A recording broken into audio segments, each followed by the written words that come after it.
나 죽는다는 거 다 알고 하나님한테 곧 간다는 거 다 아는데 엄마 아빠하고 며칠이라도 더 보고 싶다고. 환자들은 대부분 이와이와 같은 말을 해요. 더 사랑하는 사람과 며칠이라도 좀 더 즐겁게 보고 가고 싶다고.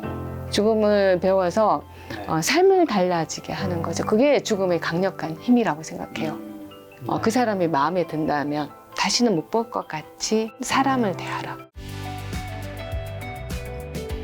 이제 선생님께서는 원래는 이제 가정의학과 전문의이신데 네. 이제 호스피스 병동에 이제 계셨잖아요. 네. 거기 계시면서 이제 이 책 이제 1000번의 죽음이 내게 알려준 것들이란 책도 이제 내실 수 있었는데 선생님께서 혹시 몇 명의 환자들에게 임종 선언을 좀 하셨을까요? 몇 명일 것 같아요? 뭐 호스피스 병동에 계셨으니까 그리고 책 제목이 이거니까. 천이니까 제가 호스피스를 그만두면서 사망 진단서를 몇 명 했는지 이렇게 통계를 내보니까 네. 한 1000명 정도 되더라고요. 네, 그래서 1000번의 죽음이 이렇게 지은 것 같아요. 자, 그럼 1000번에 어쨌든 임종 선언을 하신 후에 일반 사람들한테 그런 경험은 없잖아요. 알게 된 뭐 그런 것들이 있을까요? 많죠. 네, 1000번의 죽음을 네. 돌봤다고 하지만 사실은 이 제목은 1000번의 삶이 내게 알려준 것들이에요. 죽음만 보면은 무섭고 두려운데 네. 이 제 환자들이 이제 입원하면서 어떻게 태어나서 어떻게 살다가 어떻게 죽는다 이 인생 전체를 알려주거든요. 네. 그래서 저는 그분들의 죽음을 통해서 알게 된 지식이 아니고 네. 그분들의 삶을 들으면서 많은 지혜가 생긴 것 같더라고요. 그래서 아마 1000번 이별을 통해서 내가 배운 것은 죽음이 아니라 삶이라는 얘기 하셨는데 왜 삶인 거죠? 삶에서 어떤 부분 때문에? 우리가 태어날 때 얼마 전에 손녀가 태어났는데요. 네. 출생 신고에 몇 월, 며칠, 몇 분, 몇 그렇죠. 초까지 적혀 있거든요. 죽음도 점이에요. 우리 인생은. 우리 인생은 시작과 끝이 그 시간으로 되어 있거든요. 그 중간에 이제 삶이 더 중요한 거죠. 네, 그래서 그분들의 죽음, 임종실에서 뭘 배운 게 아니고, 입원해서 호스피스 병동에서 거의 이제 평균적으로는 한 달 정도 묵어가는데, 거기서 들려주는 이야기들. 그런 것들이 제 마음을 굉장히 감동시켰어요. 혹시 그 이야기 중에서 좀 가장 감동적이었던 거 한 가지 정도 있을까요? 정말 많은데요. 네. 얼마 전에 제가 정말 좋아하는 후배의 11살짜리 아들이 떠나갔어요. 2주 전에. 그러고 일주일 있다가 제 손녀가 태어났거든요. 그래서 저는 지금 호스피스 안 한 지 한 7년 정도 되는데 그럼에도 불구하고 한 2주 정도 삶과 죽음에서 굉장히 힘든 시간을 보냈었어요. 제가 가장 호스피스 하면서 감명적이고 지금도 생각나는 친구는 정빈이라는 제 호스피스 어린이 환자예요. 걔도 11살이었어요. 뇌종양으로 앓다가 안 된다 해서 한 달 정도 여명이 남는다 해서 저희 병동에 호스피스로 입원했었는데 1년을 살다 갔어요. 아이를 먼저 이제 떠나보낸다는 걸 알면서 호스피스에 입원하기는 참 힘들거든요. 네, 그런 그 아이의 죽음이 저는 가장 마음도 아프고 엄마가 굉장히 대단하다 이런 생각이 들었어요. 자, 그럼 이제 임종선언 할 때 네. 어쨌든 그 소식을 전하는 이제 선생님의 마음도 편치 않으실 것 같은데 선생님 감정은 좀 어떨까요? 처음에 굉장히 네. 두려웠어요. 어쨌거나 내 환자가 이제 싸늘한 시체로 변하잖아요. 그 속에서 모든 사람이 모여 있는 곳에서 사망 선언하는 것이 무섭고 두렵고 뭐 내가 나쁜 소식 전하는 게 사람이 좋지 않아요, 기분이. 그렇죠. 나쁜 소식 중에서 제일 나쁜 소식인 거잖아요. 그렇죠. 예. 그런데 호스피스를 계속 하면서 이 환자들한테 한 달 남은 시간에 정말 정성껏 많이 모신 거예요. 예를 들어서 이 환자가 자기가 이때까지 노숙자로 살았는데 그 성당에 꼭 가서 교의하고 싶다면 제가 직접 모시고 가서 성당에 가서 세례도 받게 하고 네. 또 이분이 이제 무용수였는데 현대무용가였는데 무용을 마지막까지도 한번 보고 싶어 하는 거예요. 네. 자기가 연출한. 그러면 어레인지해서 제가 무용도 잘 보여드리고 그런 것들을 최선을 다해서 무슨 일을 만들면요. 네. 마지막에 떠날 때 내가 이분을 위해서 최선을 다했구나. 그러면서 어차피 이제 안 되는 거 아시고 왔기 때문에 네. 그런 죽어감의 과정에 내가 최선을 다한 부분이 있으면 담담하게 잘 보내드리는 것 같더라고요. 그것이 제가 이제 좀 변한 거예요. 제가 사람을 만났을 때 최선을 다해서 네. 그 사람 모셔요. 이야기도 하고. 왜냐면 제가 다시는 못 볼 수도 있잖아요. 네. 김 작가님도 제가 또 초대 못 받을 수도 네. 있단 말이에요. 책을 또 안 쓰면. 그래서 보통 그런 걸 가지고 사자성어로 일기일해라고 하나요? 그렇죠. 평생 네, 단 네. 한 번의 만남. 네, 그걸 매일 하는 거예요. 지금 제 형편에 손주를 보는 게 조금 몸이 힘든데도 불구하고 제가 밤낮으로 손주 네. 간호하고 또 야간 진료도 꽤 많아요. 밤에 아르바이트 한다고 하죠. 제가 그걸 하면 몸이 힘들어도 호스피스에 보면은 할머니가 떠날 때 네. 손녀들이 그렇게 울어요.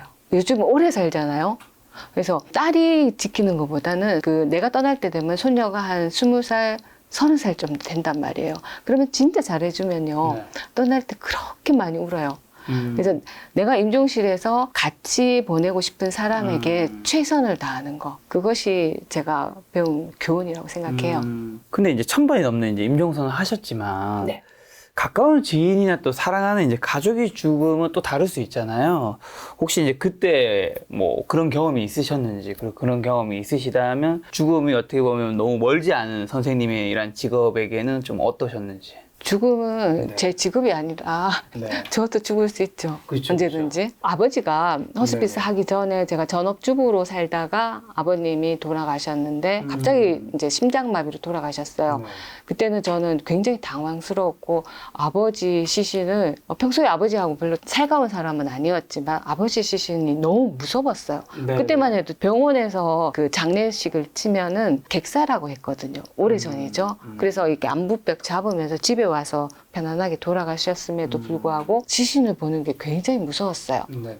그렇지만 호스피스를 하면서 내 환자는 안 무서운 거예요. 그리고 저희 엄마가 폐암에 걸려서 저희 호스피스에 오셨는데 네. 통증 치료하고 한 2달 만에 돌아가셨는데 네. 엄마는 안 무서웠어요. 그래서 죽음에 대한 지식이 있으면은 그런 것들이 달라지는 것 같았어요. 아버지 때는 이제 그게 지식이나 이런 게 없으니까 좀 무서웠지만 갑자기 돌아가셨고 좀 경험이 되는 게 있으니까 어머니 예전보다는 좀 덜 무서웠다. 그리고 돌아가시기 직전에 어머님은 이제 기회가 있었죠. 2달 동안 제가 조금 정성 들여서 해드렸으니까. 그래서 호스피스 병동에서 돌아가시면은 오히려 조금 더 준비한 게 어쨌든 약간 그 작용하는 부분이 있겠네요. 그렇죠. 그러니까 이게 인생이라는 거는 출생, 그 삶이 있고 죽음이 있잖아요. 크게는. 하지만 이 죽어감, 중간에 죽어감을 꼭 사람은 거쳐야 돼요. 이 죽어감을 죽음 뒤에 하느냐? 저희 아버지 같은 경우는 저는 갑자기 돌아가셨기 때문에 네. 죽음 뒤에 저 혼자 있는 거죠. 그러니까 굉장히 무섭고 두렵고 해결이 안 되고. 근데 저희 어머니 같은 경우는 죽어감. 이 호스피스 병동의 생활이 다행이거든요. 한 달 동안 다행하는 거죠. 죽음을 준비하면서 죽음을 준비하는 건 사실은 별로 없어요. 살면서 정말 죽어감의 시간, 호스피스 기간 동안 네. 내가 엄마가 먹고 싶다면 바로 해드리고 엄마가 뭘 좋아하는지 아니까 고급진 거 좋아하셨거든요. 그러면 병원 밥그릇 말고 저희 집에서 진짜 좋아하는 어머니 밥그릇, 네. 숟가락도 은수저 이래서 세팅을 딱 해드리고 그런 것들을 다 해드렸기 때문에 네. 조금 덜 슬프죠. 그래서 죽어감이 네. 뒤에 있으면요 굉장히 힘들어요. 정빈이 같은 경우도 아이의 죽음이 등 뒤에 있다는 걸 알면서도 버젓하게 웃으면서 지낸다는 게 쉽지는 않죠. 하지만 이분이 이제 안 좋게 돼서 왔는데 코줄을 꽂고 왔었거든요. 네. 비니는 의식이 없는 상태에서 왔어요. 근데 이상하게 서서히 의식이 회복하면서 극한 직업에도 나오고요. 애가 그러면서 서서히 살아나면서 할머니가 해준 김치볶음밥도 해먹고 되게 재밌게 한 6개월을 살았어요. 그러면서 엄마는 호스피스 병동에서 바로 임종실 옆에서 1인실을 쓰고 있었는데 네. 엄마는 수많은 죽음을 보게 된 거예요. 저는 이제 그 진료를 했지만 엄마는 다른 환자들과 이런 것도 병동 생활을 다 보잖아요. 그래서 남의 죽음을 많이 보면서 저런 거구나 하면서 어떻게 내 딸의 죽음을 맞이할 건가를 배우신 거예요. 제가 특별히 가르쳐 드린 건 없고. 그래서 6개월쯤 되니까 이거 상태가 너무 좋아져서 제가 CT 찍어서 더 이상 암이 나빠지지 않아서 다시 수술하러 보냈었거든요. 건국대학에 보내서 거기서 이제 좀 수술하고 재활하다가 좀 안 좋아져서 떠났었는데 이 정빈아 같은 경우도 이 병동의 엄마가 이제 죽어감을 배운 거죠. 어떻게 죽어감을 배우면서 엄마가 이제 이 딸의 죽음을 받아들이는 걸 이미 학습하시고 떠날 때 굉장히 편하게 떠나 보낸 거죠. 아기가 떠나면요, 부부간의 사이가 굉장히 안 좋으실 때가 많아요. 이혼을 한다든지. 그런데 떠나보내고 엄마는 호스피스 병동에 봉사한다고 했어요. 굉장히 승화시킨 거죠, 자기 슬픔을. 죽어감을 슬기롭게 앞에 하면은 아이와 같이 한 거잖아요. 아이한테 최선을 다하고 엄마의 모든 시간을 애한테 보내주고. 사랑이란 게 별거 없고 내 시간을 주는 게 가장 큰 사랑이잖아요. 그렇죠. 네, 그런 것들을 했기 때문에 떠난 다음에 엄마는 조금 슬픔 속에서도 꿋하게 지낼 수 있는 것이 저는 가장 큰 기적이라고 생각해요. 안 그래도 책에서도 이제 죽어감에 대해서 이제 설명하신 부분이 있는데 그럼 병원에서 죽음을 앞둔 환자를 판단하는 좀 기준은 어떻게 될까요? 요 죽어감은 이제 임종 직전을 말하는 거예요. 죽어감이 작은 의미가 있고 큰 의미가 있거든요. 사실 우리도 죽어감이 일부잖아요. 그렇죠. 그게 쭉 늘려난, 그죠? 우리가 너무 길기 때문에 인식을 못하는 것 뿐이죠. 그리고 호스피스 병동의 한 달 정도의 죽어감. 진짜 이제 사람들이 흔히 말하는 죽어감은 임종 직전에, 임종의 시간이 언제 다가오는지. 그래서 그러면 이제 소변이 안 나오기 시작하고 수포음이 끓기 시작하면서. 수포음이? 예, 이게 폐에서 가랑가랑 하는 음이 들려요. 예, 꼭 폐렴은 아닌데. 그런 것들이 들리고 암에 따라서 조금 다르기는 해요. 폐암인 경우는 숨을 못 쉬면 우리 바로 죽죠. 네, 그렇죠. 그러니까 폐암인 경우는 오늘 저녁을 잘 드셔도 호스피스 의사들은 그래요. 폐암이 가장 무서워요. 밥을 잘 먹으면 사람들은 아직 멀었지 않았을까 이렇게 생각을 하거든요. 근데 폐암은 먹는 거 소화기 계통 암하고는 다르잖아요. 그래서 잘 먹다가 선생님 안녕 하면은 저는 회진 돌 때 한번 퇴근할 때 회진을 더 돌거든요. 가면은 다음날 아침에는 안 계시는 거예요. 그래서 보호자들은 어제 저녁도 잘 드셨는데 갑자기 안 좋아지셨다고. 폐암이 원래 그런 거예요. 폐암은 죽어감의 시간이 굉장히 짧아요. 예, 그래서 암에 따라서 다른데 대체적으로는 그런 신호가 와요. 말을 하기도 힘들고. 말하기 힘들고. 대부분 임종 시간, 죽어감의 시간에 임종 유언을 하리라고 생각하잖아요. 드라마에 그런 거 많잖아요. 그러니까 내가 내한테 진짜 잘해준 큰 며느리는 내 사파이어 반지 네가 하고 못 사는 막내 아들은 집은 네가 하고 해가 싸우게 만들고 그러면서 하면서 꼴까닥. 그거는 드라마예요. 현실에서는 어떻게 되는 거죠? 참? 우리가 말을 하는 게요, 굉장히 큰 에너지가 필요해요. 혀를 움직인다는 게 호흡도 중요하고, 그죠? 발을 정확하게 한다는 것은 입 움직임도 정확한데, 마지막에는 힘이 없어서 그런 거 말 못 하거든요. 대신에 간성 혼수가 아니면, 뇌종양이 아니면, 귀는 이렇게 다 들으면서 갈 수 있어요. 그래서 귀가 청각이 제일 나중에 막힌다고 하거든요. 마지막이 되면은 좋은 음악, 또 이제 종교인이면 성가대 그 음악을 들려드릴 수도 있고, 그리고 딸이 엄마 때문에 난 인생이 너무 행복했어. 뭐 여러 가지를 이야기를 들려드리면은 이렇게 눈물 한 방울 흘리면서 떠나신 분 몇 번 봤어요. 그렇지만 내 그 유언을 하면서 내 사파이 반지는 김 작가한테 이렇게 하는 사람은 없었어요. 거의 없었다. 거의가 아니고 없었습니다. 오늘 내가 이렇게 말을 또박또박 건강할 때 유언을 하는 거죠. 내 정신이 멀쩡하고 건강할 때 미리 해놔야지 내가 정말 가기 전에는 오히려 말을 못하게 된다라. 그렇죠. 유언할 때 별거 없겠죠. 내 아들, 너들 잘 행복하게 잘 살아라. 그래서 임종실에 할 말을 오늘 하는 거예요. 그렇게 제가 바뀌었어요. 자, 그럼 가족의 입장에서 죽음이 이제 얼마 남지 않았다는 소식은 환자에게 좀 알려야 하는가요? 어떻게 볼까요, 이거를? 죽음이 얼마 남았는지, 여명이 얼마 남았는지 아는 이제 지표가 있어요. 그건 잘은 안 맞더라고요. 근데 말기암 환자들이 오면은, 말기암은 어떤 거냐 하면요.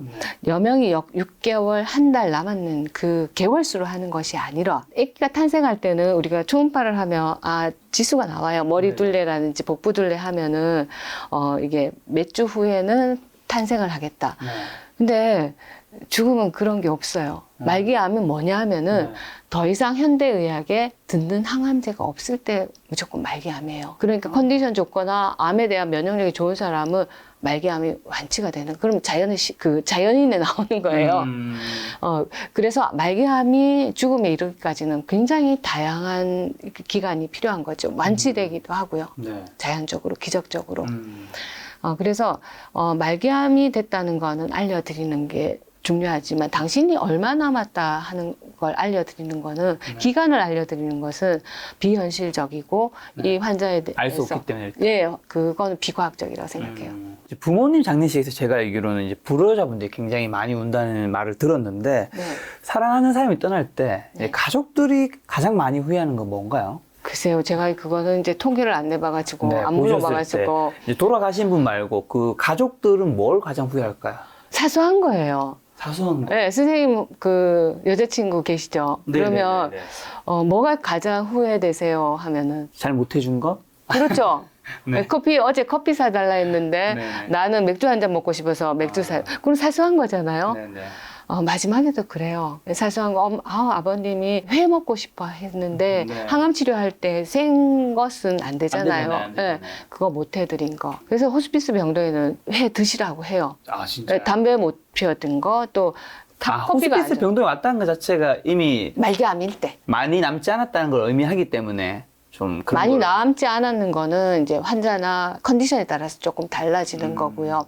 이제 현대의학은 이 사람에 대한 암을 치료할 수 있는 치료 방법이 없을 때. 없을 때 오는 거니까. 네. 그렇게 일찍 오면 더 좋죠. 근데 일찍 잘 안 오시죠? 자, 그럼 이제 호스피스 병동이 어떤 곳인지 좀 한번 설명 한번 해주신다면. 쉽게 하면요. 네. 우리가 태어날 때 네. 산부인과 의사 선생님이 이렇게 분만을 받아서 그 신생아는 소아과 선생님이 보시잖아요. 네. 우리가 죽을 때도 그래요. 마지막은 호스피스 의사가 이렇게 돌봐주면은 조금 편하죠. 물론 분만을 할 때 집에서도 할 수는 있죠. 그러면 조금 불안하고 뭔가가 조금 잘못될 것 같고 이렇잖아요. 우리 네. 현대의학이나 우리나라는 선진국이기 때문에 네. 옛날에는 우리가 집에서 많이 돌아가셨지만 마지막에 혹시 통증이나 이런 것들이 있을 수 있기 때문에 마지막에 돌보는 의사라고 생각하시면 돼요. 그럼 이제 사람들 혹시 호스피스 병동 가지는 뭔가 선입견과 편견 같은 거 있을까요? 오해. 거기 가면 빨리 죽는다. 몰핀 이상한 몰핀 중독자로 만든다. 네네. 저희 엄마도 딸이 호스피스 하는 걸 굉장히 자랑스럽게 생각하셨거든요. 네네네. 그리고 막 자랑하고 다녔었는데 막상 어머님께서 폐암에 걸리시고 더 이상 치료가 안 되니까 제가 통증이 좀 심하셨는데 제가 쟤한테 오라고 부산에 사셨거든요. 전 대구 살고 있는데 거기 가면 빨리 죽는 거 아니야 그러시더라고요. 딸이 하는데도. 그렇죠. 그리고 호스피스 의사는 이제 대부분 가정의학과 선생님들이 좀 많이 해요. 근데 가정의학과 선생님들은 비전문적이라고 생각하는 경향이 좀 있어요. 왜냐하면 대부분 혈액 종양됐거나 대구만 해도 암에 걸리면은 대구보다는 조금 젊으신 분들은 서울에서 많이 쓰리스타에서 많이 치료를 하시고 오기 때문에 호스피스도 그런 선생님들이 더 잘하지 않을까 이런 오해가 많으세요. 특히 저는 이제 공공기관인 대구리온에 있었기 때문에 네. 거기는 좀 노숙자나 이런 사람들이 가지 않을까 이런 선입견 때문에. 그런데 전문가가 하는 게 더 맞아요. 호스피스 말기암이 되면은 전문가가 돌보는 것이 가장 좀 환자 면에서 편하죠. 증상 조절을 잘하니까. 그럼 이제 그 환자분들이 네. 사람들이 죽을 때 가장 뭘 걱정하시나요? 그 당사자는. 환자도 그렇고요. 네. 선생님도 아마 그럴 거예요. 네. 죽을 때 아플까 봐. 그렇죠. 무섭죠. 이왕 이제 말기암이 됐다는 거는 대부분 알고 오세요. 편안하게 가고 싶겠죠. 예. 이왕 갈 거면. 예, 안 죽고도 싶지만 이왕 죽는 것도 반생각. 우리가 한 번도 안 죽어봤으니까 반생각. 이렇게 부정과 수용을 같이 하시면서 오시거든요. 네. 죽음에 대한, 삶에 대한. 그런데 이왕 죽는데 죽을 때 아플까를 가장 걱정하세요. 죽음보다 이제 두려운 게 통증이죠. 통증이라는 거. 근데 살면서도 마찬가지예요. 저도 네. 지금도 근골격계 통증을 돌보고 있는데요. 살면서도 통증이 있으면은 그 삶의 질이 굉장히 떨어져요. 떨어지죠. 예, 죽을 때도 마찬가지예요. 통증이 있으면은 유언도 못할 뿐더러 매일 죽여달라 해요. 그래서 호스피스의 오해가 안락사라는 생각도 있어요. 거기 가면 아무것도 안 하고 그냥 치료 아무것도 안 하고 죽인다고. 우리나라 안락사가 법적으로 안 되지 않나요? 예. 그리고 호스피스는 오히려 통증을 조절하면 환자들은 더 안락사를 요구하지 않아요. 더 살고 싶죠. 편안하니까. 예. 11살짜리 어린애가 있었는데 걔는 이제 애가 굉장히 현명했어요. 네. 무슨 말이냐면은 아이는 이제 죽음에 대한 우리나라 사람이 그 부모들이 이야기를 안 하는 경향이 많거든요. 그런데 부모가 너는 이런 병에 걸렸고 이렇기 때문에 더 이상 현대의학은 해줄 수 없어 이렇게 말하니까 걔가 하느님을 믿었어요. 네. 나는 다 아는데 나 죽는다는 거 다 알고 하나님한테 곧 간다는 거 다 아는데 엄마 아빠하고 며칠이라도 더 보고 싶다고 그 말을 했거든요. 그래서 통증이 조절되고 증상이 조절되면요. 네. 환자들은 대부분 이와이와 같은 네. 말을 해요. 더 사랑하는 사람과 며칠이라 어차피 가는 거지만 며칠이라도 좀 더 즐겁게 보고 가고 싶다고. 그러니까 안락사도 방지하는 거죠. 근데 말씀하신 게 그 통증을 줄이는 게 모르핀 같은 거 아닌가요? 몰핀이 가장 많이 쓰는 네. 약이에요. 근데 제가 여기 그런 것들이 좀 뭐 마약성이 좀 있어서 중독이 될 수도 있는 거 아닌가요? 맞아요. 중독이 될 근데 수 그럼에도 있죠. 불구하고 필요하다라는. 그럼에도 불구하고가 아니고요. 몰핀은 제 딸도 얼마 전에 맞았어요. 무슨 말이냐 하면은 아픈 사람한테 몰핀을 쓰면요. 그 중독이 안 되게끔 되어 있어요. 그리고 천장 효과라는 게 있거든요. 통증약은. 모든 약이라는 천장 효과가 있어요. 천장, 이천장. 네. 무슨 말이냐 하면은 타이레놀을 6알 이상 쓰면은 진통에 대한 효과보다는 타이레놀의 독성, 암에 대한 독성 때문에 6알 이상 하루에 못 쓰거든요. 근데 몰핀은 쓰면 쓸수록 통증 조절을 잘할 수 있는 천장이 없어요. 천장 효과가 없기 때문에 쓰면 쓸수록 통증 조절이 잘 돼요. 이렇게 좋은 약을 우리가 의과대학 다닐 때 몰핀에 대해서 잘 안 배우거든요. 네네. 특수한 약이기 때문에. 그래서 저도 호스피스 완화하면서 배웠어요. 그래서 의사가 마음대로 못 쓰니까 힘든 거예요. 그리고 그 몰핀이라는 것은 날록손이라는 해독약이 있어요. 많이 써서 호흡이 곤란이 조금 되고 이러면은 날록손을 쓰면 돼요. 해독제가 있는 약은 그렇게 많지 않거든요. 그리고 이 천장 효과가 없기 때문에 마음껏 써도 되고 처음에 쓸 때 약간 부작용이 있고 네. 그리고 중독에 대한 거 다 걱정하시는데요. 네. 중독이 있을 수도 있는데 그거는 교통사고를 우리가 죽을 확률보다 낮아요. 그러니까 중독이 거의 안 되는 거죠. 저희 딸이 이제 제왕절개를 하고 거기 이제 통증 주사를 맞는데 거기 다 몰핀이 섞여져 있어요. 네. 근데 그거 약을 딱 끊어도 몰핀 더 주세요 이 말 안 하거든요. 그래서 몰핀은 되게 좋은 약이에요. 그럼 부작용은 초기 약간 있는 경우가 있다고 하셨는데 어떤 게 있는 거예요? 자꾸 졸리거나 네. 호흡이 조금 깔아지거나 근데 서서히 이제 이 몸에서 적응하게 되면은 그것이 없어져요. 그래서 말기암이 되면은 암성 통증이 있으면 그때부터 시작해야지 진짜 죽기 직전에 항암 치료를 안 하기 때문에 암이 더 많아지잖아요. 네. 더 커지면은 그때는 이미 좀 늦는 거예요. 처음에 적응 기간이 필요한 네. 거예요. 그럼 죽음 앞두고 이 통증을 어쨌든 몰핀을 잡으려고 하는 이유는 어떻게 보면 인간답게 죽기 위해서라고 인간성을 찾아주는 거죠. 찾아주는. 네. 그래서. 너무 고통스러우면 인간성을 잃을 수밖에 좀 없을 테니까. 그리고 계속 죽여달라고. 자, 그러면 이제 죽음의 이제 5단계라는 표현이 있던데 죽음의 5단계는 어떻게 될까요? 그거는 살면서도 네. 느낄 수 있는 거예요. 꼭 키블러 로스가 발견한 이렇게 관찰하면서 네. 만든 개념인데요. 인생에서 큰 사건이 생겼을 때, 네. 실현을 당했을 때도 우리는 이런 단계로 거쳐간다 해요. 어. 처음에 부정하죠. 그 남자가 나를 떠나지 않았을 거야. 내일 전화 올 거야. 그래서 나 죽지 않을 거야. 부정하는 거죠. 그 다음에 분노하는 거. 아니 내가 그렇게 많이 잘해줬는데 나를 떠난다는 일. 나 이렇게 열심히 살고 우리 엄마 그랬어요. 내가 커피 믹스도 안 먹고 뭔가를 이렇게 했는데 내가 폐암에 걸린다니. 분노하는 거죠. 그 다음에는 이제 타협하죠. 하나님을 믿거나 내가 뭔가를 착한 일을 하고 항암치료를 잘하면은 나을 것이다. 타협하는 거고. 그 다음에 그래도 조금 우울해. 그 다음에는 수용하게 된다고 이렇게 5단계를 했는데 사람들은 이런 다 5단계를 거치지 않아요. 처음부터 수용하는 사람도 있고 수용했다가 분노하는 사람도 이게 그리고 처음에 말했듯이 부정과 수용을 같이 갖고 오는 같이 하는 분도 있고. 네. 그래서 하루에 그날은 수용했다가 그 다음날 마음이 바뀌어가지고 싹 분노로 나가는 사람도 있고 그래서 들쭉날쭉 하기 이제 때문에 이 5가지 요인 안에서는 돌겠네요. 그거는 인생 살면서 똑같은 거예요. 그렇죠. 네. 그래서 네. 어떤 단계에 있겠다 하는 걸 알고 이 환자한테 접근하면 그날 너무 화를 네. 내더라도 다음날 바뀌어지. 저 사람은 왜 저렇게 화가 나지?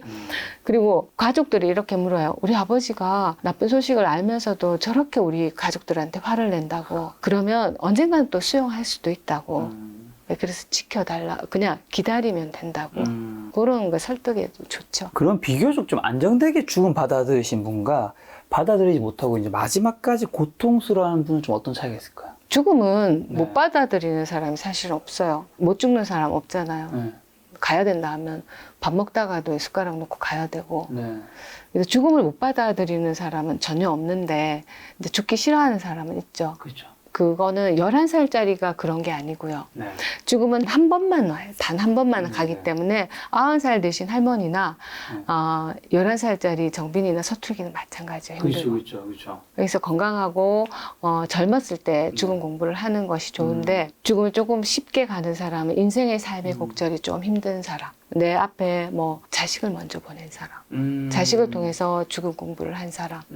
그런 사람은 죽음보다 더 힘든 삶을 살았기 때문에 죽음 따위는 편한 거예요. 그런 사람이 있었고 죽음이 힘든 사람은 제 예를 들면은 이 사람은 죽으면 안 돼. 내가 당신은 죽지 마라고 했어요. 무슨 이야기냐면 이분은 저처럼 나이가 한 60쯤 되는 사람이었는데 네. 아들이 눈먼 장애인이었어요. 한 30살까지 어릴 때 한 2살 때 이게 치료를 잘못해서 눈이 멀어가지고 너무 멋있더라고요. 그 아들을 봤는데 이 애를 놔두고 자기가 떠날 수가 없는 거예요. 그렇죠. 그런 사람은 죽음을 못 받아들이는 거죠. 제가 죽지 마라 했어요. 죽고 난 뒤에도 그 아들한테 모든 기운이 갈 것이라고. 그런 사람은 죽음이 필요 없는 거죠. 그럼 이제 아까 죽을 때 가장 두려운 거는 이제 통증을 하셨는데 네. 가장 후회하는 거는요? 뭘 가장 후회하세요? 환자들이요? 네, 환자들이. 저는 그런 책 진짜 많아요. 그런 책 이번 많이 나왔었잖아요. 네, 몇 가지 후회하는. 사실 저도 그런 게 굉장히 궁금해서 오늘 영상 찍는 것도 있거든요. 저는 관찰했을 때 그런 거 별로 없었어요. 우리 대구 사람들이 화끈해서 그런지요. 네네네. 나는 해볼 거 다 해봤다. 나 후회 없다. 이런 진짜요? 사람이 더 많았어요. 후회 없다는 사람이 많다고요? 네. 그래서 뭘 그렇게 후회할 게 많아요. 저도 병동 일을 시작하면서 그 책을 봤거든요. 네네네. 근데 그런 사람 별로 없었어요. 오히려 가족들이 맛있는 거 더 해드릴 걸, 뭐 여러 가지 후회하는 거 네. 있었는데 환자들은 내가 해볼 거 다 해봤다. 네. 이런 사람이 많았어요. 제가 경험이 부족해서 그런지 몰라도. 아니 그래도 뭐 1000명 넘게 이제 그런 선언을 근데 해주셨으니까. 사실은 저는 그런 거에 별로 관심이 없었어요. 제가 왜 호스피스 병동에서 무슨 일을, 이런 철학적인 이야기를 많이 물으시는데 저는 거기에 대해서 답변할 수 있는 능력이 없어요. 제가 한 것은 통증 조절이었어요. 그래서 환자들의 사연을 듣고자 했는 것들은 통증은 감정이거든요. 네네네. 네, 이모셔널 익스프레션이에요. 네. 교과서에도 그렇게 적혔음에도 불구하고 우리 의사들은 몰핀이나 여러 가지 진통제로 그걸 하려고 해요. 네. 감정은 인생이 어떻게 살았는지 그런 것들이 많이 좌우하잖아요. 그렇죠. 네, 내가 진짜 보고 싶은 친구가 내 아들이 안 온다든지 네. 특히 이제 내가 진짜 뭔가 화가 났는데 그걸 표현을 못하고 보호자들이 뭔가를 자극하고 가면 그날 저녁은 엄청 많이 아파요. 네네. 그래서 그러다가 이제 그 사람 환자에 대한 인생을 듣다 보니까 다 들어주면 같이 울기도 하고 우여곡절이 많으시잖아요. 그러면서 통증 조절이 굉장히 잘 됐어요. 저는 통증 조절하다가 그 환자들의 인생에 관심을 가진 거지 내가 그 분한테 저런 인생은 뭐 이렇게 스스로 판단하기 위해서 글을 쓰기 위해서 그런 건 아닌 것 같아요. 근데 책에서 또 호스피스 병동에서 배운 거는 이해, 연민, 사랑처럼 따뜻한 단어만은 아니라고. 그거는 네. 모든 사람들이 그렇게 오해를 해요. 호스피스 마지막에는 다 내려놓고 그렇죠. 다 용서해주고 그게 아니에요. 그 신문에 나오는 기사들 중에 네. 뭐 여러 가지 사건 중에 안 좋은 게 더 많잖아요. 네네. 어떤 것들이죠? 똑같아요. 뭐 와서 뭐 돈과 관련된 것들일까요? 돈도 있을 수 있고 또 막판에 이제 갈등이 있으면 더 확대되거든요. 삿대질하고 싸울 수도 있고 돌아가신 분이랑요? 환자들 앞에서 자식들이 싸울 수도 있고 그때 당시는 제가 몰랐었는데요. 요즘 들어서 보면은 요즘 소시오패스나 나르시시스트 있잖아요. 그 나르들이 환자 보호자 중에 꼭 있어요. 그러면 예를 들면은 환자가 이제 할아버지가 입원을 하셨는데 하는데 다인실을 쓰거든요. 그러면 한 4분 정도 입원을 하셨는데 환자들이 첫날 입원이 굉장히 힘들어요. 환경이 바뀌잖아요. 네네. 첫날 이제 잘 주무시는 경우가 거의 드물어요. 그렇죠, 그렇죠. 네. 그러면 환자가 막 서서 그게 선망인데 헷갈리시는 거죠. 집인지 병원인지 허연 벽이 있고 이상한 간호사들이 있고 막 이러면은 의사가 흰 가운 입고 왔다 갔다 하면은 그래서 거기서 막 소변을 보기도 하고 막 그러면은 이제 보호자들이 그거를 조금 다독거리주고 해야 되는데 안 그러면 저희가 이제 수면제를 살짝 쓰기도 하고 선망약을 쓰기도 하거든요. 정신과 약이기 때문에 환자가 좀 깔아져요. 근데 그 약을 쓰면 이제 보호자들한테 동의를 받아야 되는데 좀 많이 깔아지니까 그러면은 보호자들이 다른 사람 환자들이 잠을 못 잔다고 하면 어떤 할머니가요. 병원에서 잠자라고 왔냐고 치료하러 왔지. 그러면서 오줌들은 그냥 다 지켜보는 거예요. 자기는 깜짝도 안 하고. 그런 사람도 있어요. 기절할 노리죠. 그래 별의별 사람이 다 있다는 걸 저는 그 병동에서 처음 느꼈고 그런 이야기들을 제가 호스피스 책에 쓸 수는 없었어요. 사람은 좋은 거를 알려드려야지 좋은 거를 배우는 습성이 있잖아. 그죠? 그래서 그런 거는 말을 못했어요. 지금 가족 얘기가 나와서 그럼 그 환자분들이 돌아가시기 전에 주로 가장 많이 보고 싶어하는 사람은 누구인지도 궁금하고 그다음에 두 번째는 이제 제가 생각했을 때 이제 우리가 누군가 돌아가시면 장례식을 치르잖아요. 네. 장례식을 치르면 이제 뭐 친척도 오고 친구도 오고 뭐 동생도 뭐 지인도 뭐 같이 일을 했던 동료들도 오고 하는데 네. 저는 이제 나이가 들면 들수록 뭐 친구나 동료 이런 사람도 당연히 중요하지만 가족이 너무 중요하다고 생각한 것 중에 하나가 내가 뭐 죽었을 때 장례식에는 그런 분들이 딱 올 수 있지만 예를 들면 내가 호스피스 병동에 있다거나 내가 죽어가는 순간에 그런 분들이 거의 오지는 않는 것 같거든요. 왜냐면 그때 오기 쉽진 않으니까. 그게 무조건 오라고 해요. 그래서 호스피스 병동이 좋은 거예요. 중환자실에는 면회가 딱 제한이 돼 있잖아요. 네네네. 호스피스 병동은 잔치예요. 그러니까 장례식장 가서 부조하는 건 큰 의미가 없어요. 네, 돌아가시 직전에 임종실에 가는 것도 별 의미가 없고 그 전에 와서 손 한번 잡아주고 당신이 있어서 난 너무 좋았다. 이런 것들을 해주는 것이 저는 더 중요하다고 생각하고 그걸 호스피스 병동에서 하지 말고 오늘 하라는 거죠. 죽고 난 다음에 하지 말고 호스피스 병동에 오고 호스피스 병동에서 하지 말고 오늘 지금 하고. 당장. 네, 작가님하고 저는 그런 네. 일을 지금 하고 있는 거죠. 자, 그러면 이제 가장 보고 싶어하는 사람 누구예요? 돌아가신 분이 결국 가족일까요? 가족이죠. 그렇죠. 네, 그래서 저는 PPT 화면을 이제 그 호스피스 강의하러 많이 다니잖아요. 네네네. 저는 마지막을 중요시 여기는 사람이기 네. 때문에 마지막에 제 책에도 이 마지막에 항상 좋은 말들이 많아요. 네. 제가 글을 쓰는 사람이 아님에도 불구하고 책 3권을 쓰고 이 책은 사실은 대만으로 번역돼서 수출도 했었는데 그렇게 된 이유는 마지막에 좋은 글을 쓰고 그 다음에 여러 가지 이야기를 쭉 쓰면 이야기가 일관성이 있어서요. 인생도 마찬가지라 생각해요. 내가 마지막에 어떤 사람하고 같이 보낼 것인지를 생각하면서 인생을 살면요. 내 시간을 누구한테 줘야 되는지 결정이 나는 거예요. 그거예요. 보통 이제 부모가 있고 배우자가 있고 자식이 있잖아요. 네. 누구를 가장 보고 싶어요? 내가 죽을 때. 그건 일관성이 없어. 가족은 다 다르잖아요. 네. 저희 엄마는 조금 이기적인 지금 말하면 경계성 나르시시스트가 아닐까. 저희 엄마는 좀 그랬어요. 네. 그래서 엄마하고 관계가 별로 안 좋았어요. 네네. 그러니까 뭐 저희 엄마는 딸보다는 아들을 더 좋아했고 근데 대부분은 보면은 자기가 가장 사랑한 사람을 좋아하지 뭐 딸인지 아들인지 부모인지 그건 아닌 것 같아요. 가족 간에 다 다르잖아요. 다 다르니까. 예. 그냥- 그래서 죽음은 삶의 결과물이에요. 우리가 태어날 때는 네. 우리가 우리 의지와 상관없이 우리가 아들, 딸로 태어나잖아요. 네. 하지만 죽음은 갑자기 뚝 떨어지는 것이 아니에요. 그래서 삶의 결과물이기 때문에 어떤 삶을 살았던가에 따라서 네. 죽음은 굉장히 달라지는 거죠. 그래서 책임을 지는 거죠. 우리가 죽음을 왜 배워야 할까요? 바로 이거죠. 네. 죽음을 배워서 네. 삶을 달라지게 하는 거죠. 그게 죽음의 강력한 힘이라고 생각해요.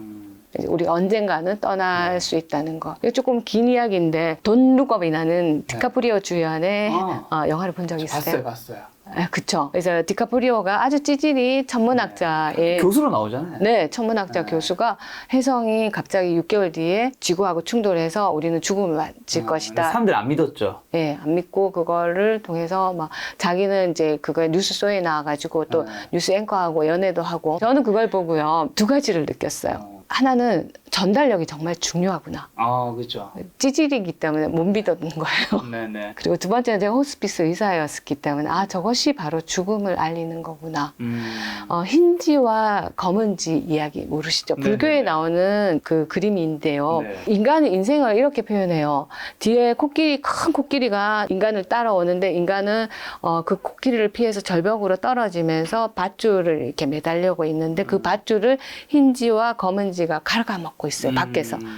이게 인간은 모르고 있어요. 그런데 그 위에서 꿀벌 통해서 꿀벌이 한 방울씩 똑똑 떨어지는데 인간은 그것을 받아먹으면서 즐거워하고 있어요. 이것이 인생이라고 하더라고요. 네.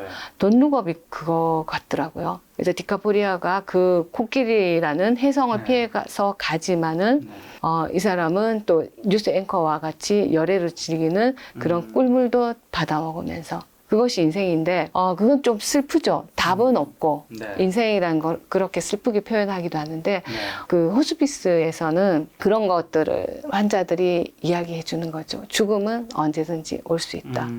그거를 호스피스 병동에서 저는 배운 거죠. 안 그래도 책에서도 결국 좋은 죽음은 좋은 삶에서 비롯된다는 진실이다. 좋은 삶을 완성하기 위해서는 자신의 마지막을 상상해야 한다. 좋은 죽음이 좋은 삶에서 비롯되는 것처럼 좋은 삶은 좋은 죽음을 이제 상상하는 데에서 시작된다라는 건데 비슷한 질문일 수 있는데 선생님께서는 좋은 죽음이란 무엇이고 이 인생의 마지막 상자를 잘 쌓는 방법 뭐라 생각하세요? 마지막을 잘 쌓으려면 지금 잘 쌓아야 돼요. 밑에부터 잘 쌓아야지 그렇죠. 그 위에 상자가 잘 쌓아질 거고 제일 마지막에 죽음 상자는 언제 쌓는지 몰라요. 그게 제가 돈 룩업 이야기한 거예요. 언제 쌓을지 모르기 때문에 오늘 마지막 상자라고 해서 라고 생각하고 쌓는 거예요. 내일이 없을 수도 있기 때문에. 네. 그것이 가장 좋은 상자 쌓기고요. 좋은 죽음이라는 것은 죽음은 삶의 결과물이에요. 그렇죠. 네. 그래서 삶을 잘 살아야 죽음이 좋은 거죠. 네. 그래서 제가 호스피스 책 마지막에는 이제는 죽음을 배우지 말라고 말한다. 이렇게 이야기하고 삶으로 이제 복귀한다. 네. 이렇게 적어놨어요. 이 책은 사실은 제가 10년 전에 호스피스 처음 할 때 쓴 책이고요. 보호자들을 위해서 쓴 책이고 내가 이 책에 대해서 홍보하러 김 작가님 저희 아들은 김 작가님 알더라고요. 네네 감사합니다. 만나러 온다 하니까 아들이 곰탕 그만 우려 먹어라 하면서 지금 호스피스 안 하면서 왜 나와서 이야기하냐고 하지만 저는 호스피스 의사 생활은 하지 않지만 지금도 통증 조절을 하는 의사고 한 번도 죽음을 떠나서 생각해 본 적은 없어요. 자, 선생님 개인적인 좀 질문 좀 한번 드려볼까 하는데 의대에 들어간 것도 사실 이제 굉장히 좀 어려운데 선생님 늦은 나이에 의사가 되셨던데 보니까 늦은 수련 과정도 쉽지 않으셨을 것 같은데 선생님께서 혹시 어렸을 적 상처를 극복하고자 남들보다 열심히 공부했다는 문장이 있던데 이게 어떤 의미일까요? 저희 딸 3명에 아들 1명이었는데요. 별로 달갑지 않은 딸이었어요. 네. 막내였나 봐요? 전 둘째 딸이었는데 엄마가 아들 선호 사상이 너무 강해서 그리고 엄마 아버지가 굉장히 사이가 별로 안 좋았어요. 그거는 이제 그냥 안 좋은 게 아니고 뭐 매일 집에서 너무 싸움 많이 도시가스도 폭발하려고 하고 막 도시가스 폭발하려고 했다고요? 불도 났어요. 아버지 네네. 불도 질러가지고 제 6살 때 네. 그거를 불행히도 제가 다 기억하고 있었는 거예요. 그래서 이제 이과대학에 이제 공부를 잘하면은 이 불행에서 탈출할 것이라 생각해서 공부를 많이 해서 서울로 제가 공부하고 싶었는데 딸이기 때문에 저희가 경제력도 조금 있었는데 서울로 안 보내주셨어요. 그래서 이제 지방에 있는 대학을 갔고 그때는 이제 하기 싫었는 거죠. 그러면서 늦게 이제 졸업을 하게 되고 그 다음에는 이제 애기 봐줄 사람이 없어서 집 잡는 전업주부 하다가 다시 39에 이제 수련을 했죠. 지금 돌아보니까 이제 막 그 환갑이 돼서 제 인생을 좀 돌아보니까요. 너무 부모님한테 제가 집착하지 않았을까. 인생은 장자가 말했대요. 큰 꿈 속에 작은 꿈을 꾸는 거다. 저는 부모님 때문에 우울증에도 되게 시달렸었거든요. 그냥 살기가 싫었어요. 그럼에도 되게 밝아 보이잖아요. 네, 근데 10년 정도는 한 20살에서 30살까지는 거의 집안 밖을 나오질 않았어요. 너무 우울증이 심해서. 지금 생각해보니까 부모님에 대한 꿈이 그렇게 이제 행복하지는 않았는데, 그걸 전체 인생에 이제 제가 대응하려고, 제 인생까지도 망쳐버리려고 했던 것 같아요.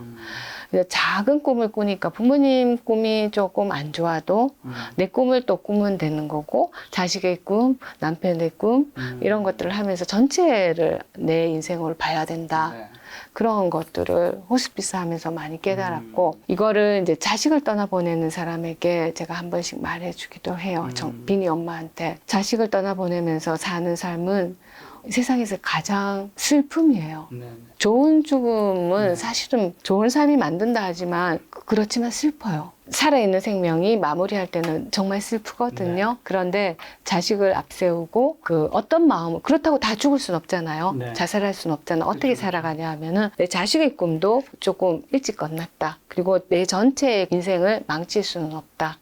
그렇게 그게 위로가 될 수는 없겠지만 그런 생각하시면서 꿋꿋하게 사시라고 그런 이야기를 합니다. 어떻게 보면 부모님이든 자식이든 이제 크나큰 거기서 상처가 있는데 그게 이미 다 이제 벌어진 일이라서 어떻게 다시 돌이킬 수 없는데 그걸 계속 붙잡고 있으면 그게 이제 선생님한테는 이제 부모님이 그런 굉장히 힘든 거였던 거고. 그래서 나는 너무 어렸었고 네. 뭔가가 누군가가 돌봐야 됐었는데 네. 아무도 나를 돌봐주지 않았었는 거예요. 그걸 호스피스 병동에 제가 하지 않았을까? 환자. 내가 대신. 네, 내 과거를 돌보지 않았을까? 지금 와서는 그렇게 해석하고 있어요. 근데 지금 가족 얘기해 주셔서 네. 선생님이 이제 부모로부터 어떻게 받은 그 본 모습이든 뭐든 어쨌든 상처가 있으셔서 삶에서 좀 힘든 게 있었던 건데 사실 거기서 쉽게 벗어날 수 없는 게 가족이기 때문인 거잖아요. 그렇죠. 근데 또 호스피스 병동에서도 거기서 싸우고 좋은 뭐 화목한 가정도 있겠죠. 어쨌든 가족이라는 게 참 그렇죠. 쉽게 떨어질래 떨어질 수 없는 것 같은데 좀 가족 이거 어떻게 이 관계를 가져가야 될까요? 만약에 너무 나를 힘들게 하는 가족이에요. 대체 고등학교가 있어요. 네네. 혹시 아시나? 오디세이라는 여기 서울에 있거든요. 네네네. 그 친구들이 이 죽음 책을 읽고요. 이 책을 읽고 저한테 여행 교육이라는 것을 네네. 하러 왔어요. 여행 학교라고 하더라고요. 하면서 제가 이제 죽음 강의를 하는 제 이제 PPT를 보여주면 네. 동영상도 보여주고 하니까 마지막에 제가 제 가족 동영상을 네. 보여주니까 한 학생이 자기는 마지막에 그 가장 중요한 게 가족이라는 것에 동의할 수 없대요. 그럴 수 있죠. 제가 그때 그랬었거든요. 중학교 때. 그래서 제가 이렇게 말해요. 선생님은 저 가족 사진은 부모님 정말 나를 낳아주셔서 지금 제가 그 부모님이 다 돌아가셨지만 계시면은 제가 잘해드리겠지만 부모님도 다 병이 생기셔서 가족한테 나한테 상처 아닌 상처를 주셨기 때문에 그것도 지금 품을 수 있지만 지금 그 중학생 나이에 그걸 품을 수 있을 수는 힘들죠. 없다. 네. 그렇게 말하는 그 친구가 나는 너무 마음이 아팠어요. 네. 그러면서 제가 설명한 게 지금 내가 보여주는 가족 사진은 내가 만든 거라고. 그래서 학생도 학생이 만든 가족을 그것이 내가 사랑하는 사람하고 뭐 결혼을 해서 만든 자식일 수도 있지만 내가 진짜 좋아하는 사람. 예, 제가 1000번의 죽음이 내게 알려준 것들이 가장 이제 여러 가지가 있지만 한 1000가지가 있겠죠. 있지만 그 중에 한 가지가요. 사람을 잘 만나야 되는 거예요. 모든 사람으로 통해서 인생이 엮어지거든요. 그렇죠. 예, 꼭 결혼해서 자기 가족, 우리가 말하는 혈연을 만드는 것이 아니고 이 학생이 정말 좋아하는 사람과 그 가족이 되는 거예요. 그러면 그 가족 사진이 되는 거예요. 이전에 가족이 행복하지 않았다면 네. 내가 새로 만드는 가족을 행복하게 만들면 네. 그렇죠. 네. 자, 그럼 세상을 떠나나 좀 어떻게 하면 후회하지 않을 수 있는지, 그리고 어떻게 보면 김작가 TV 채널은 사실 재테크와 관련된 맞아요. 콘텐츠가 굉장히 많이 있는데 인생에서 돈보다 더 가치 있는 유산은 뭐가 있다고 생각하시는지. 우리 아이들은 이제 네. 30살이 됐는데요. 네. 엄마 그런 거 말하지 말고 돈을 남겨라고. 돈을 남겨라고. 아, 돈을 남기라고? 아, 그렇죠. 돈은 확실하게 남으니까. 그렇죠. 그 돈을 남겨라고. 죽음에서 돈이 필요해요. 내 장례식 치를 돈은 있어야 되거든요. 네. 그런데 제가 생각하는 거는 내가 편안하게 죽는 걸 남겨주면 좋아요. 우리 죽음은 저는 1000명 정도를 봤지만 제 딸은 제 죽음을 통해서 이 죽음을 배우거든요. 제가 뭐 안락사나 자살로 삶을 마감해 버리면은 얘는 죽음 직전에는 굉장히 고통스러워서 자기도 그렇게 습동한단 말이에요. 그렇죠. 네, 선생님도 정말 많은 죽음을 네. 작가님도 보셨겠지만 네. 내가 본 죽음을 통해서 죽음은 저렇겠구나 그쵸. 이렇게 아무래도. 보거든요. 간접 경험은 죽음은 맞아요. 좋지는 않아요. 그래서 내가 편안하게 죽으면은 어차피 내 딸도 언젠가는 죽는단 말이에요. 내가 떠난 다음에 그때 편안하게 언젠가는 마무리를 할 수 있는. 우리 엄마도 마지막에 뭐 어떤 병이 와서 그렇지만 최선을 다하면서 마지막 생명의 건전지가 다할 때까지 살아야 되거든요. 그런데 사람들은 그 건전지 쬐끔 남은 삶을 찌꺼러기 삶이라고 생각하고 버려버려요. 건전지 다 안 쓰고. 그러지 말고 생명의 건전지가 다 남았을 때까지 알뜰하게 싹싹 쓰는 거, 그것들을 해주면은 가장 좋은 유산이라고 생각해요. 내가 떠난 다음에 언젠가는 내 사랑하는 자식도 네. 떠날 거니까. 거기서 또 내 자식이 그걸 보고 배운 것들로 내 삶을 살아가고 죽음을 대할 테니까. 네. 그와 연결된 문장이 이 책에서 죽음은 이제 독학할 수 없다. 타자로부터 배워야 한다. 그렇기 때문에 죽음이 등 뒤로 들이닥쳤을 때 호스피스에 오는 것이 아니라 건강할 때 먼저 세상을 떠나는 선배에게 죽음을 배워야 한다. 시간과 마음을 투자해서 죽음을 배우면 죽음이 달라지는 것이 아니라 삶이 달라지기 때문이다. 이제 이런 이제 아주 중요한 이야기를 해주러 이제 대구에서 이제 서울까지 이제 와주셨는데, 저희 김작가 TV 처음 나오셨는데 저희 시청자분들에게 아무래도 젊은 분들한테 해주실 얘기가 많을 것 같아요. 이제 죽음 말고요. 인생은 이렇게 살면 참 좋을 것 같다. 라떼 이야기 한다면서 우리 애들이 싫어할 것 괜찮습니다. 같은데요? 저는 오늘 진짜 성의를 다해서 사는 것이 중요하다고 생각해요. 제가 진료를 많이는 아니지만 한 일주일에 한 3번 정도 진료를 하는데요. 네. 환자 보는 시간이 진짜 길어요. 한 20분에서 어떨 때는 1시간 볼 때도 있거든요. 다 들어드려요. 그 환자를 다시는 못 볼 수도 있으니까. 네네. 간호사 쌤 되게 싫어하죠. 계속 서 있어야 되니까. 그렇죠. 네, 그래서 저는 그 사람이 마음에 든다면 다시는 못 볼 것 같이 네. 사람을 대하라. 그거를 말해주고 싶어요. 성의를 다해서. 네. 선생님 혹시 어바웃 타임이라는 영화 보셨나요? 네. 저 되게 와닿는, 선생님 말씀에 되게 와닿는 게 어바웃 타임에서 원래 그 시간을 바꿀 수 있는 거예요. 돌아갈 수 있는 거잖아요. 거기서 이제 자식이 마지막에 부모님이 돌아가실 때 물어보잖아요. 내가 완벽한 행복을 가지기 위해서 어떻게 해야 되냐고 물었을 때 이제 그 부모님이 너가 살았던 시간을 하루 돌아가서 다시 한번 똑같이 살아보라고 얘기하거든요.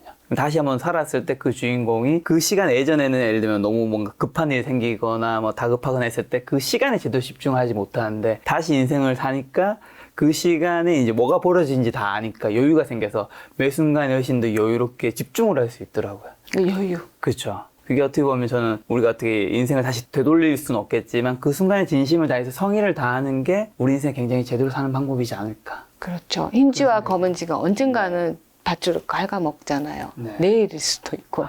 흰지와 검은지를 없앨 수는 없나요? 없죠. 우리가 영원히 살 수는 없어요. 자, 그럼 이제 선생님 호스피스 병동에 계실 때 배웠던 것들 중에서 오늘 방송에서 지금 깜빡하고 얘기하지 못한 거 하나 정도 더 있다면 어떤 게 있을까요? 싸움을 멈출 줄 알아야 된다. 갑자기 싸움이요?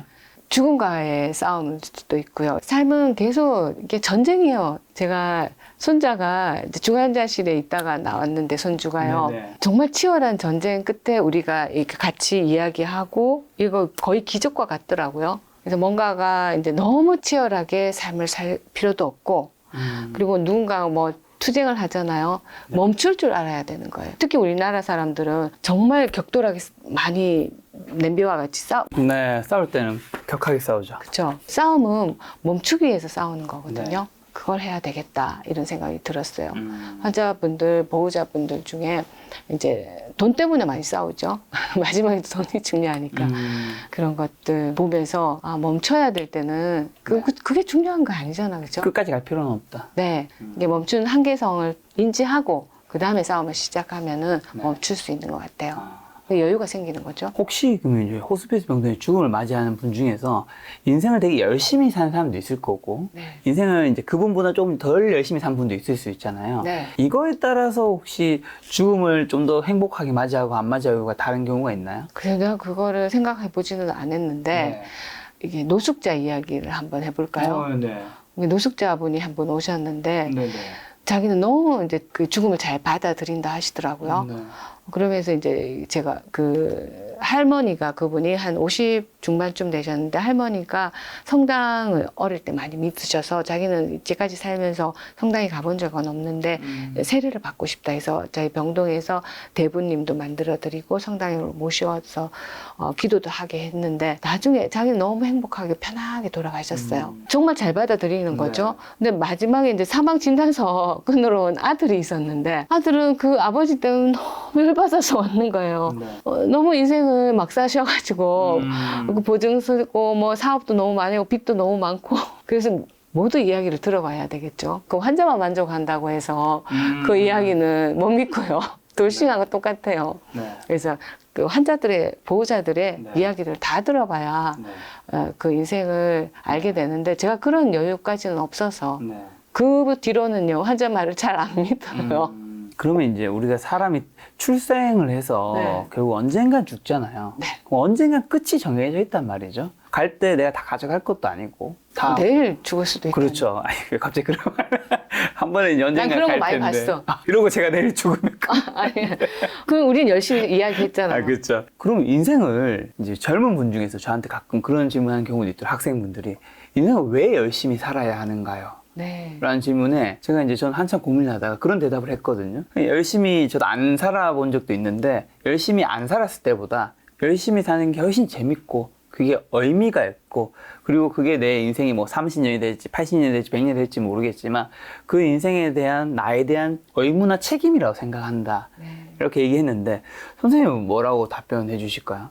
어차피 끝이 정해져 있잖아요. 왜 공부 열심히 해야 돼요? 왜 저희가 돈을 열심히 벌어야 될까요? 왜 인생을 열심히 그렇게까지 빠듯하게 살아야 될까요? 라는 질문에 혹시 뭐라 답할까요? 이게 아이를 잃은 제가 후배한테 이렇게 말했어요. 그 하느님을 너무 열심히 믿으셔서 하느님이 그 아이를 정말 특별한 아이를 앗아간 이유가 있을 거라고.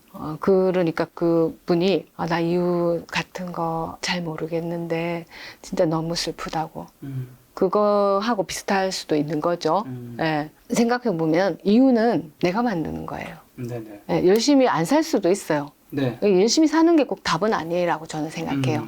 열심히 살고 싶은 사람은 살 때 그 속에서 의미를 가지면서 사는 게 중요하고 열심히 안 사는 사람하고 열심히 사는 사람하고 비교할 수는 없는 거예요. 비교해서 열심히 안 사는 사람이 꼭 나쁘다. 인생의 낙제점이라고 낙인 찍으면 안 된다는 생각을 해요. 저희 아들은 굉장히 게으르거든요. 잘 씻지도 않고 제가 봐서는 공부도 물론 의사긴 한데 열심히 하는 걸 못 봤어요. 노트 한번 필기하는 걸 못 봤으니까. 저 그냥 놔둬요. 예. 언젠가는 자기가 뭔가가 의미가 생기고 해야 될 때는 사람은 다 하게 돼 있어요. 그래서 너무 닥달하지 마라. 내 몸을 너무 닥달하지 마라.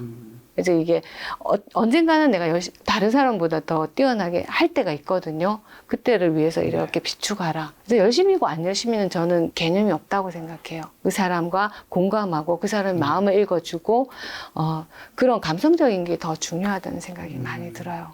네, 오늘 선생님과 이제 시간을 통해서 이제 죽음에 대해서 우리가 배우게 되었는데 이제 죽음을 통해서 삶을 어떻게 살아야 하는지 그런 거를 배울 수 있는 시간이 좀 된 것 같습니다. 오늘 만날 손님은 김연아 선생님이었습니다. 지금까지 여러분 소중한 시간을 함께 해주셔서 정말 감사합니다. 오늘도 김 작가였습니다. 고생 많으셨습니다. 네, 감사합니다.